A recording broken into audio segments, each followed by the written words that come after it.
बरौली, खैर और इगलास का दौरा करके रात को आज मथुरा में रुका था।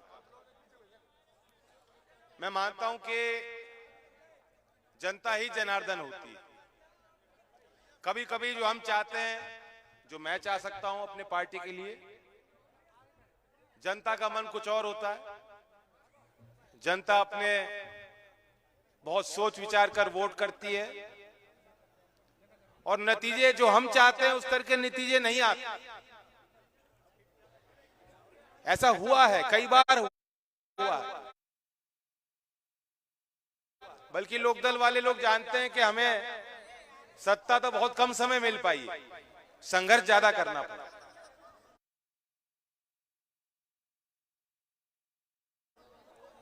ये भी सही है कि हमारे लोगों को आंदोलन करने में ज्यादा मजा आता है, सत्ता में नहीं आता है इतना मजा।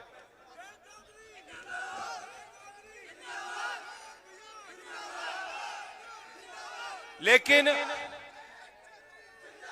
आज एक असाधारण पल, असाधारण चुनाव है और बहुत महत्वपूर्ण फैसला आपको लेना है।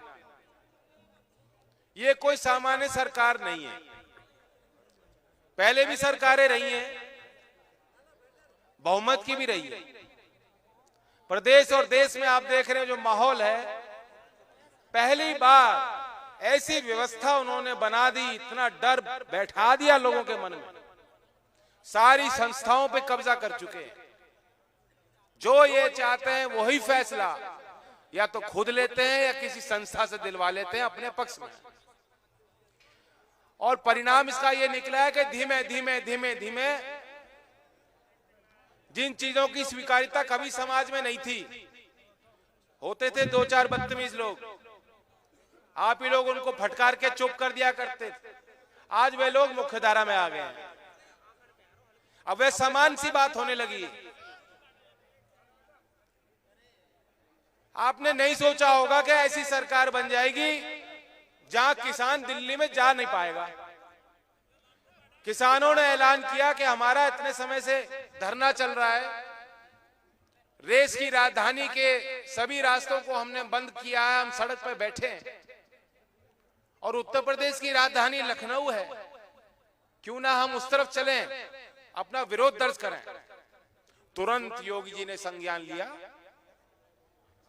और धमकाना शुरू किया। कई कई बार लोगों ने निर्णय लिया कि चलो दिल्ली चलो, किसान घाट हो आओ, या जंतर मंतर पे बैठ के विरोध करेंगे। ट्रैक्टर यात्रा निकाली किसानों ने, वहीं गाजीपुर बॉर्डर पर रोक दी जाती थी। और 13 महीने से तो वहीं तार बिछाकर पूरा पक्का बैरिकेडिंग करके दुनिया भर की फोर्स लगाकर ये संदेश देना चाहती थी सरकार कि अब दिल्ली किसानों से, ग्रामीण भारत से बहुत बहुत दूर हो चुकी है। और दिल्ली की तरफ आपकी निगाह ले जाऊं तो पूरी दिल्ली का नक्शा बदलने पे तुली है सरकार। यहां कोई आदमी मौजूद नहीं होगा जो इस बात का समर्थन करेगा कि हमें देश की उस सदन में कोई परिवर्तन करने की जरूरत थी, कि नए संसद भवन के निर्माण की देश को जरूरत थी। बताओ, नए पार्लियामेंट की आवश्यकता कुछ है? हजारों करोड़ लग रहे हैं, हजारों करोड़। पूरा इंडिया गेट खोद दिया है। हजारों करोड़ के 2 विमान अपने लिए खरीदे कि मैं विदेश में उसमें सैर क्या करूंगा। बुलेट प्रूफ इंपोर्टेड नई गाड़ी खरीदी गई है। आप देखते हो उनके कपड़े क्या है, दोपहर को नया शॉल होता है, रात को दूसरा शॉल होता है। तो जैसे शहंशाह के ताव भाव होते हैं, उसी तरह से उनका अंदाज चल रहा है। और फिर भी बताया जाता है कि इनके ना कोई आगे ना कोई पीछे, बड़े ईमानदार हैं। योगी जी कहते हैं भाई योगी जी बड़े ईमानदार हैं। मैं आपसे पूछना चाहता हूं, देश को क्या लाभ मिला इस बात का? आपको क्या लाभ मिला है? किसानों के हाथ में एक टॉर्च दे दी, लाठी दे दी, खेत में तार लगाओ और पूरी रात वहां पहरा दो। 5 साल का यही तो अनुभव है किसानों का।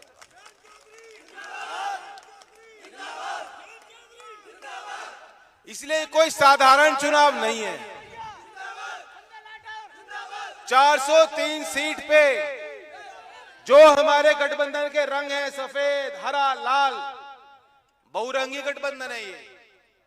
सभी जाति के, सभी जो हमारे पुराने कुनबे थे उन्हें इकट्ठा करके, समेट के, साथ लाकर इज्जत के साथ हम जोड़ने की कोशिश कर रहे हैं। अगर 403 सीट पे आपने बहुमत नहीं बनाई, किसानों ने अपनी ताकत नहीं दिखाई, ये सिर्फ मान सम्मान की लड़ाई नहीं है, ये अस्तित्व की लड़ाई है। इस बात को समझ लो। यहां अगर हम चूक जाएंगे तो 10-20 साल तक कोई हिम्मत नहीं करेगा कि किसान के नाम पे कोई आंदोलन कर ले, कोई नहीं करेगा। शुरुआत करी थी पंजाब और हरियाणा के किसानों ने, शुरुआत तो उन्होंने ही करी थी और उनकी नजर यहां माठ पे है, उत्तर प्रदेश के नतीजों पर है। वो देख रहे हैं इन बातों को और मैं तो नहीं भूल सकता। मैं जानता हूं कि देश का किसान नहीं भुला सकता उस बात को। जब रात को यही समय होगा, शाम को इससे पहले 2-4 घंटे से एक प्रचार शुरू हुआ 28 जनवरी को कि अब बंद हो गया, वापस लौटने को मजबूर हो जाएंगे किसान। सरकार ने पूरा दबाव बना दिया और आज ही जो है रात को हो जाएगा फैसला। सारे टीवी चैनल कूद कूद के यही बताना। पिछले वर्ष की बात है 28 जनवरी को। और फिर जब रात के अंधेरा आया, फोर्स आई, इनकी क्या मंशा थी? लोनी के भारतीय जनता पार्टी के विधायक गए, अपने गुंडों को लेके गए, मारपीट की, गाजीपुर बॉर्डर पे बैठे उस मोर्चे पे किसानों के साथ। और चौधरी अजीत सिंह जी ने देर नहीं लगाई। जब किसान भावुक हुआ, चौधरी अजीत सिंह जी भावुक हुए और उन्होंने फोन उठा के कहा कि चिंता मत करना बेटा, मैं तुम्हारे साथ हूं। मैं आपसे पूछना चाहता हूं, जो किसान वहां 13 महीने से बैठे हैं, जो माता बहनें वहां बैठी हैं, इतने दूर से चल के आए बैठे, क्या उनका कुछ स्वार्थ था निजी उसमें आंदोलन को चलाने में?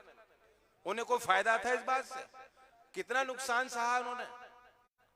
जब चौधरी अजीत सिंह जी ने तुरंत प्रतिक्रिया दी और अपने सारे लोगों को जुटा दिया किसान के सम्मान में, तो क्या चौधरी अजीत सिंह जी का कोई स्वार्थ था? तो इसलिए आज वो वक्त नहीं कि हम एक दूसरे के और अपने स्वार्थ में बटे रहे और उसका फायदा वो लोग उठाएं जो किसान के साथ दिन और रात मक्कारी करते हैं, झूठ बोलते हैं, जो सरकार में आके कुचल जाते हैं किसान को।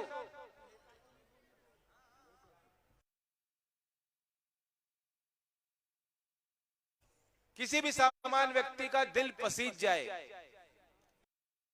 ऐसे किसी की भी पीड़ा देखकर, लेकिन इन पर कोई फर्क नहीं पड़ा।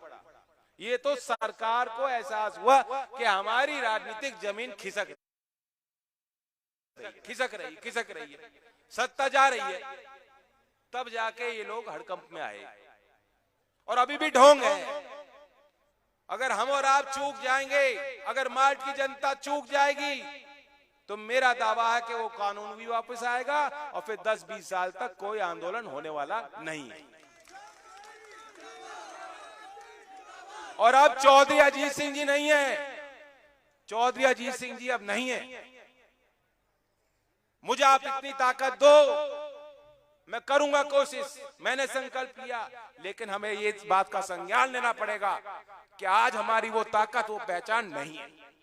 बनानी पड़ेगी, जमीन से उठकर बनानी पड़ेगी, काम करना पड़ेगा। मैं तैयार हूं, क्या आप मुझे आशीर्वाद दोगे?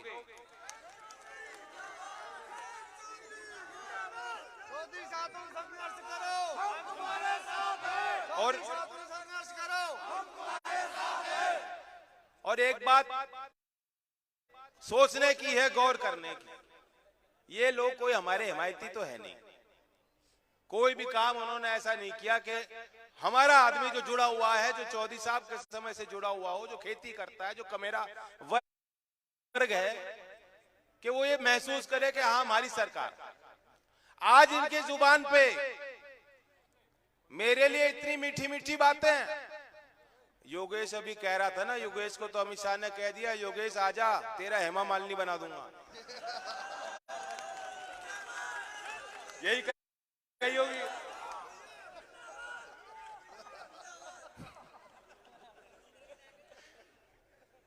और ना जाने कैसी कैसी बातें मेरे लिए भी कह रहे हैं।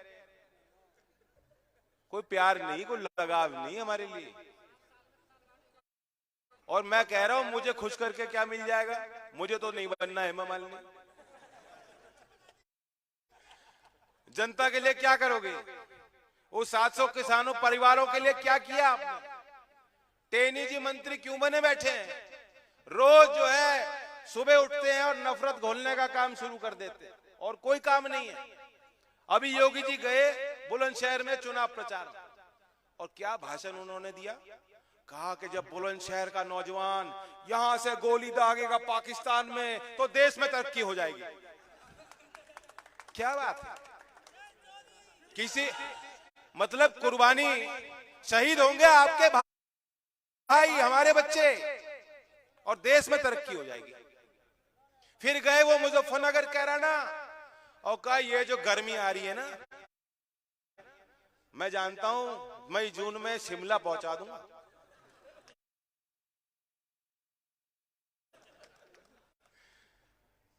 गरम तो हमारा खून है, गरम तो हमारी भाषा है, गरम तो हम हैं।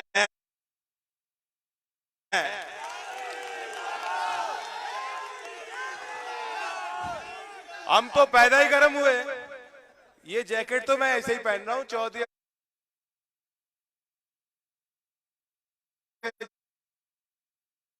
अजीत सिंह तो शॉल भी नहीं ओढ़ते थे इतने,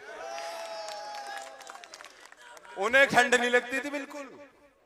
तो गरम मिजाज के तो हम है ही। क्या इलाज कर लोगे योगी जी? मुझे तो लगता है आपको सर्दी लग गई सर पे, यहीं से ठंड घुसती है ना। आप योगी जी, मैं आपका बुरा नहीं, क्या किया केंद्र सरकार ने? छाते महंगे कर दिए। हाँ, अम्ब्रेला पे, छाते पे ड्यूटी 20% कर दी, बढ़ा दी। और हीरे जो है, हीरे जवाहरात बाहर से खूब मंगा लो, 5% ड्यूटी पे वो सस्ते कर दिए।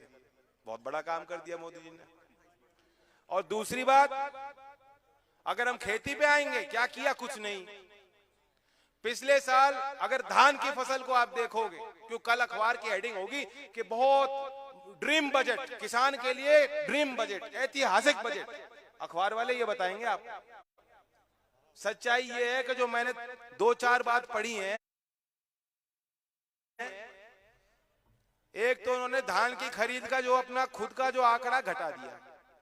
पिछले वर्ष 1286 लाख मेट्रिक टन इनका दावा इन्होंने खरीदा था किसानों से, और इस बार उसे घटा के 1206 लाख मेट्रिक टन, यानी 78 लाख मेट्रिक टन धान सरकार किसानों से कम खरीदेगी।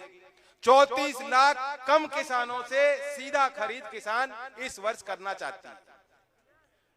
तो इतना सब दबाव आप बना रहे हो, किसान किसान किसान, हम लोग चिल्ला रहे हैं, चुनाव का वक्त है, और तब भी जो है ये आपके लिए महाकंजूस, महाकंजूस। तो इनसे कोई उम्मीद रख नहीं सकता किसान। तो इसलिए मैं आपसे कहता हूं कि ये चुनाव किसान का है, किसान बन के वोट करो।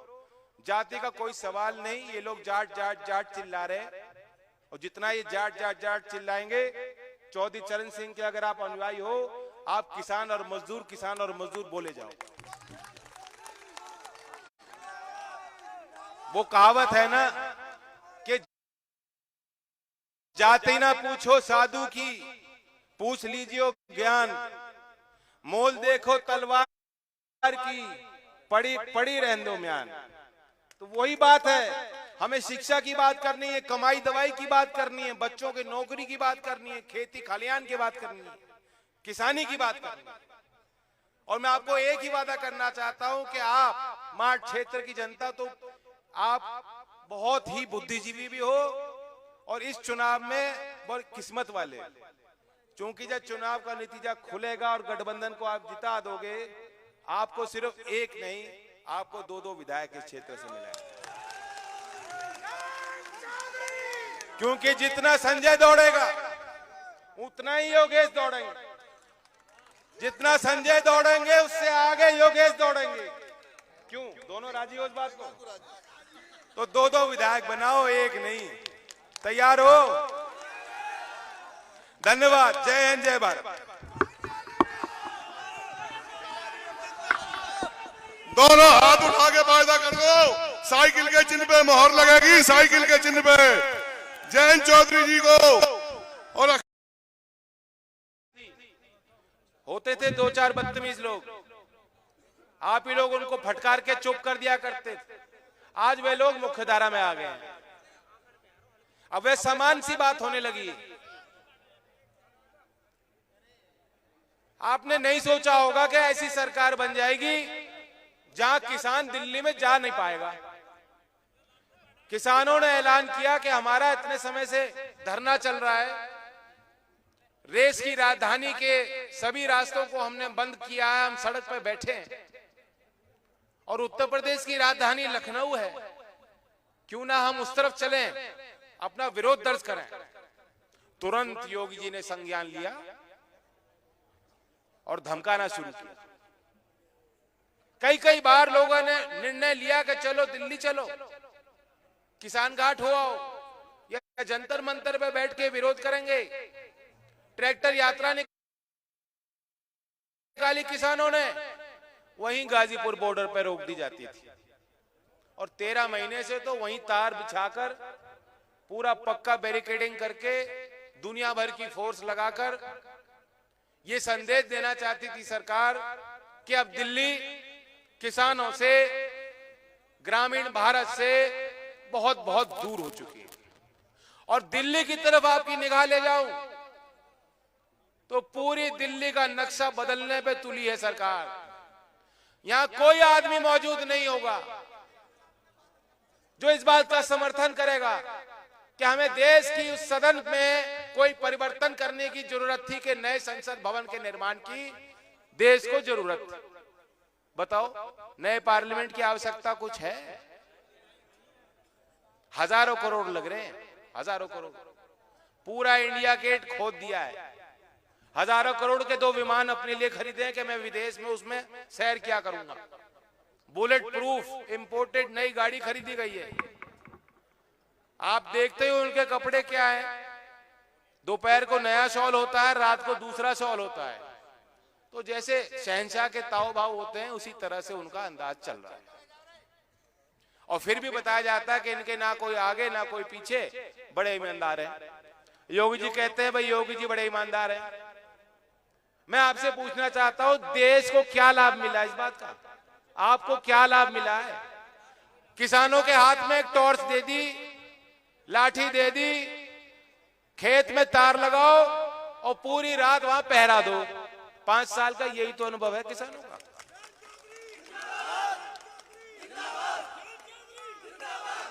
इसलिए कोई साधारण चुनाव नहीं है।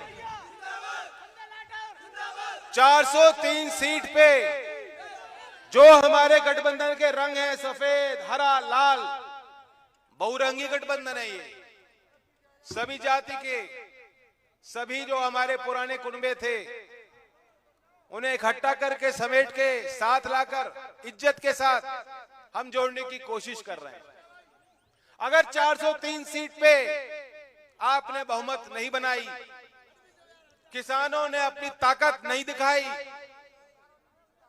ये सिर्फ मान सम्मान की लड़ाई नहीं है, ये अस्तित्व की लड़ाई है। इस बात को समझ लो। यहां अगर हम चूक जाएंगे तो 10-20 साल तक कोई हिम्मत नहीं करेगा कि किसान के नाम पे कोई आंदोलन कर ले। कोई नहीं करेगा। शुरुआत करी थी पंजाब और हरियाणा के किसानों ने, शुरुआत तो उन्होंने ही करी थी और उनकी नजर यहां माठ पे है, उत्तर प्रदेश के नतीजों पर है। वो देख रहे हैं इन बातों को। और मैं तो नहीं भूल सकता, मैं जानता हूं कि देश का किसान नहीं भुला सकता उस बात को। जब रात को यही समय होगा, शाम को इससे पहले 2-4 घंटे से एक प्रचार शुरू हुआ 28 जनवरी को कि अब बंद हो गया, वापस लौटने को मजबूर हो जाएंगे किसान। सरकार ने पूरा दबाव बना दिया और आज ही जो है रात को हो जाएगा फैसला। सारे टीवी चैनल कूद कूद के यही बताना, पिछले वर्ष की बात है 28 जनवरी को। और फिर जब रात के अंधेरा आया, फोर्स आई, इनकी क्या मंशा थी? लोनी के भारतीय जनता पार्टी के विधायक गए, अपने गुंडों को लेके गए, मारपीट की, गाजीपुर बॉर्डर पे बैठे उस मोर्चे पे किसानों के साथ।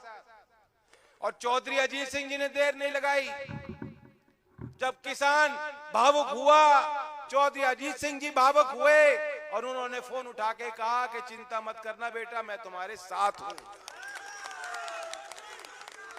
मैं आपसे पूछना चाहता हूं, जो किसान वहां 13 महीने से बैठे हैं, जो माता बहनें वहां बैठी हैं, इतने दूर से चल के आए बैठे, क्या उनका कुछ स्वार्थ था निजी उसमें आंदोलन को चलाने में?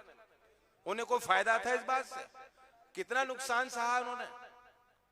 जब चौधरी अजीत सिंह जी ने तुरंत प्रतिक्रिया दी और अपने सारे लोगों को जुटा दिया किसान के सम्मान में, तो क्या चौधरी अजीत सिंह जी का कोई स्वार्थ था? तो इसलिए आज वो वक्त नहीं कि हम एक दूसरे के और अपने स्वार्थ में बटे रहे और उसका फायदा वो लोग उठाए जो किसान के साथ दिन और रात मक्कारी करते हैं, झूठ बोलते हैं, जो सरकार में आके कुचल जाते हैं किसान को। किसी भी सामान्य व्यक्ति का दिल पसीज जाए ऐसे किसी की भी पीड़ा देखकर, लेकिन इन पर कोई फर्क नहीं पड़ा। ये तो सरकार को एहसास हुआ कि हमारी राजनीतिक जमीन खिसक रही है, सत्ता जा रही है, तब जाके ये लोग हड़कंप में आए और अभी भी ढोंग है। अगर हम और आप चूक जाएंगे, अगर मार्ट की जनता चूक जाएगी, तो मेरा दावा है कि वो कानून भी वापस आएगा और फिर 10-20 साल तक कोई आंदोलन होने वाला नहीं है। और अब चौधरी अजीत सिंह जी नहीं है, चौधरी अजीत सिंह जी अब नहीं है। मुझे आप इतनी ताकत दो, मैं करूंगा कोशिश, मैंने संकल्प लिया, लेकिन हमें ये बात का संज्ञान लेना पड़ेगा कि आज हमारी वो ताकत, वो पहचान नहीं है। बनानी पड़ेगी, जमीन से उठकर बनानी पड़ेगी, काम करना पड़ेगा। मैं तैयार हूं, क्या आप मुझे आशीर्वाद दोगे?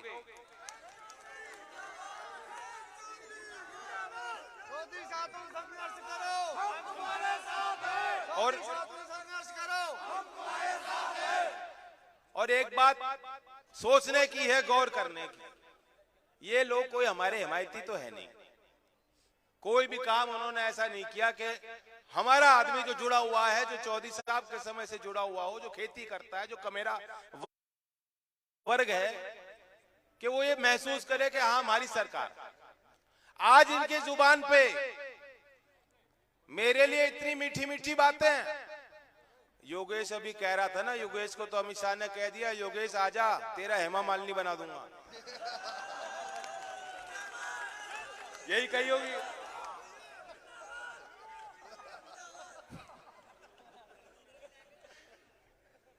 और ना जाने कैसी कैसी बातें मेरे लिए भी कह रहे हैं। कोई प्यार नहीं, कोई लगाव नहीं हमारे लिए। और मैं कह रहा हूं, मुझे खुश करके क्या मिल जाएगा? मुझे तो नहीं बनना हेमा मालिनी। जनता के लिए क्या करोगे? वो 700 किसानों परिवारों के लिए क्या किया आपने?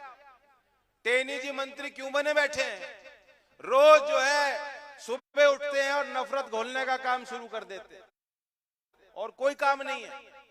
अभी योगी जी गए बुलंदशहर में चुनाव प्रचार, और क्या भाषण उन्होंने दिया? कहा कि जब बुलंदशहर का नौजवान यहां से गोली दागेगा पाकिस्तान में, तो देश में तरक्की हो जाएगी। क्या बात है?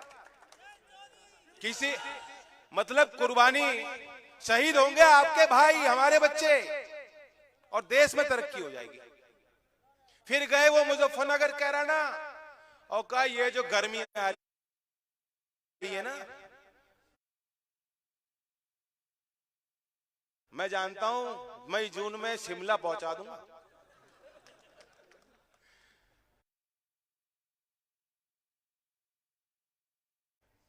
गरम तो हमारा खून है, गरम तो हमारी भाषा है, गरम तो हम हैं।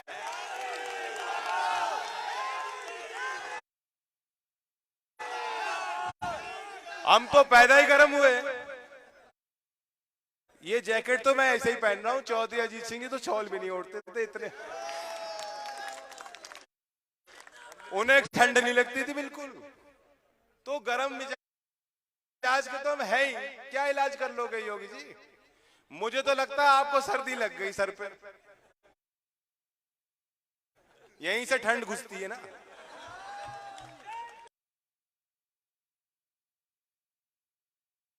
आप योगी जी, मैं आपका बुरा नहीं चाहता, आपका स्वास्थ्य बिगड़ जाएगा, पड़ेगा। बहुत होशियार रहने की का वक्त है, क्योंकि सरकार हमारे खिलाफ है और तंत्र भी हमारे खिलाफ होगी कि जो हमारे यहाँ के किसान सोचेंगे चलो कुछ तो कर दिया। अब आप तो देख नहीं पाए होंगे, मैंने भी नहीं देखा, लेकिन पढ़ने में मिल रहा है।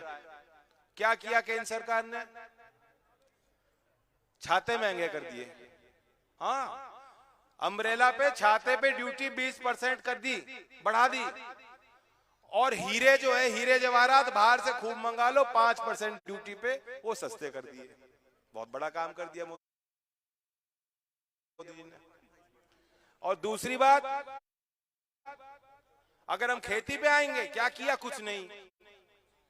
पिछले साल अगर धान की फसल को आप देखोगे, क्यों कल अखबार की हेडिंग होगी कि बहुत ड्रीम बजट किसान के लिए, ड्रीम बजट, ऐतिहासिक बजट। अखबार वाले ये बताएंगे आप।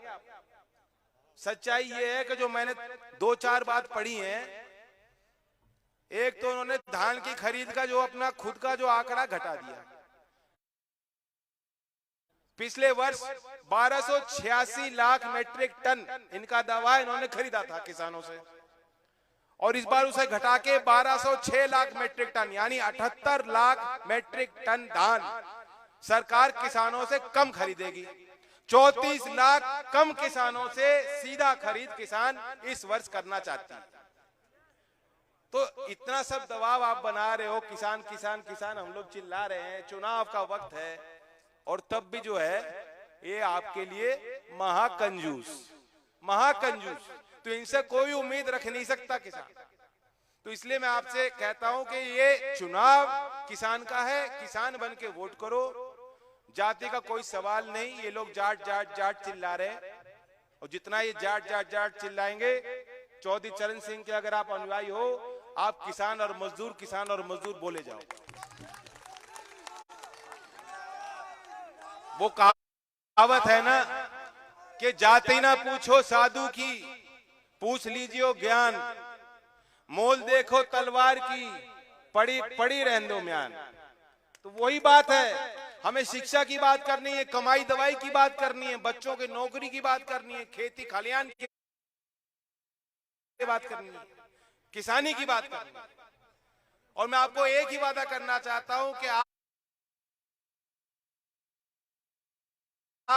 माठ क्षेत्र की जनता, तो आप बहुत ही बुद्धिजीवी भी हो, और इस चुनाव में बहुत किस्मत वाले, क्योंकि जब चुनाव का नतीजा खुलेगा और गठबंधन को आप जिता दोगे,